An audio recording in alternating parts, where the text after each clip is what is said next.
Hello, ladies and gentlemen. Nick here. This is a quick review on this short film, Aningaaq, which sees the conversation between the title character and Dr. Ryan Stone from Gravity, from the Aningaaq's point of view.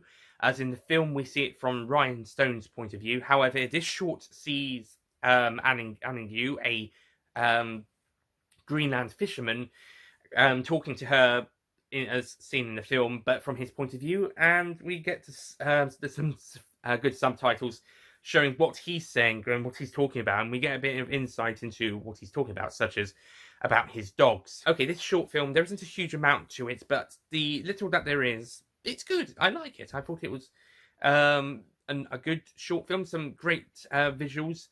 The story is quite funny, considering what Aningaaq's talking about, and it kind of lifts some of the heavy baggage emotion from after watching the film Gravity.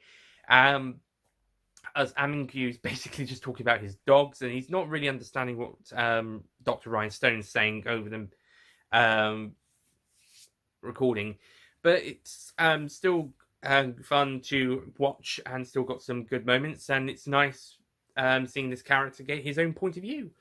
Although the character himself, yeah, he's good. There's the bit where he does kind of ignore Ryan just to play with his son, which that's fine. It's his son. I think it's his son anyway. So I can understand that. But then he then wonders why Ryan stops talking to him. The ending is also not as upbeat as the ending of Gravity. Whilst Gravity was a very roller coaster of a ride in terms of emotions, the ending was very happy. Whilst Aningaaq is a bit more of a upbeat, quite just a bit of fun short film with a kind of a downer ending. As throughout earlier on in the shorts, Aningaaq mentioned that one of his his dogs was sick.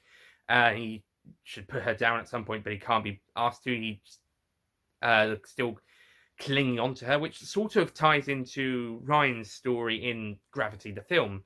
But at the very end, he decides to put the dog he was talking about down. We just hear a gunshot as the camera pans up, and we see, I think it's probably that debris stuff again on its way around for its third attack, as we see in the film, up in the sky, similar to the debris flying across the sky at the end of Gravity itself. So the ending is a bit of a downer, despite a more upbeat short film compared to its bigger parent motion picture. But despite that, I think it captures the other side of the conversation really well. It's quite fun. Aningaaq's actually pretty decent. It is a pretty good character, and we get his side looks pretty well, and also visually stunning, and also really well put together. Again, it looks like quite a lot of it is shot from one or two angles, but that's fine. It's able to tell that's the story pretty simply. And I think it's really well put together. I don't think it's going to be particularly amazing, but yeah, you know what? Actually, no, it's pretty amazing on a visual standpoint. And the story, for what it is, yeah, it's really great. It's just basically the other side of conversation, but with a little bit of an extension, so we see what's happening with this particular character, as we never saw him on screen in the actual film. So it only made sense that he got his own short so we saw what it was all about. I think that's what happens with Burn E in Wall-E. There's a short on the DVD that shows more of characters having to clean up after Wall-E's dirty tracks. I might talk about that when we get closer to the Wall-E review in about 2 weeks' time, perhaps. That'll be a great film. 2 or 3 weeks' time, but anyway, couple of weeks. But yeah, Aningaaq, I think this is a good short, and yeah, I think it's good. I'm going to give it a 9 out of 10.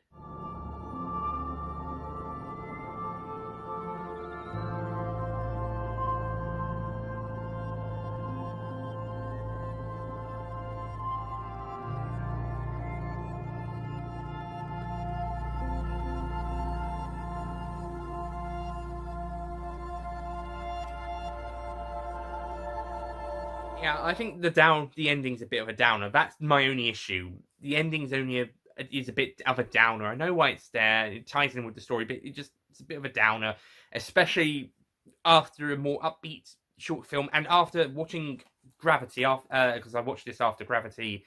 It's on the Blu-ray. I don't know if it's on the DVD, but it's certainly on the Blu-ray. After that being a roller coaster of emotions with a happy ending. And then this one being a more happy story, and then to end on a downer. Yeah, that's my only nitpick. I know why it's there, but that's where they decided to end. Yeah, it's a bit of a shame. Maybe it could have been more left ambiguous, perhaps. And if they were to do that, then they just have to take out the gunshot sound effect. But oh well, at least we know what's happened due to what was already spoken. So that's arming you. Thank you for watching this short review of this short film, and don't forget to check out my review of the parent motion picture Gravity. And I'll see you guys next time for another film. The next theorizing spectatorship film, which I watched, is the university module that I watched this film for, Gravity. The next one is Elephant. I'll see you either for that or for something, whatever comes up, another film review or a TV review. Thank you for watching. I'll see you guys next time. Goodbye.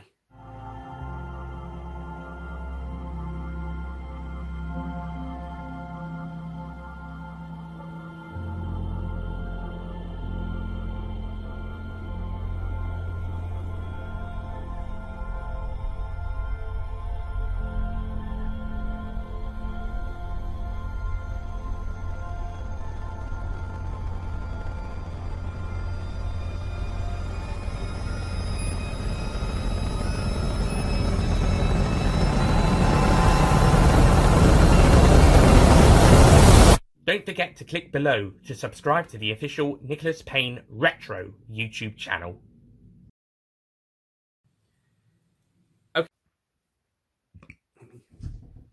Okay, this film, there isn't a huge amount, but never mind. Really, if they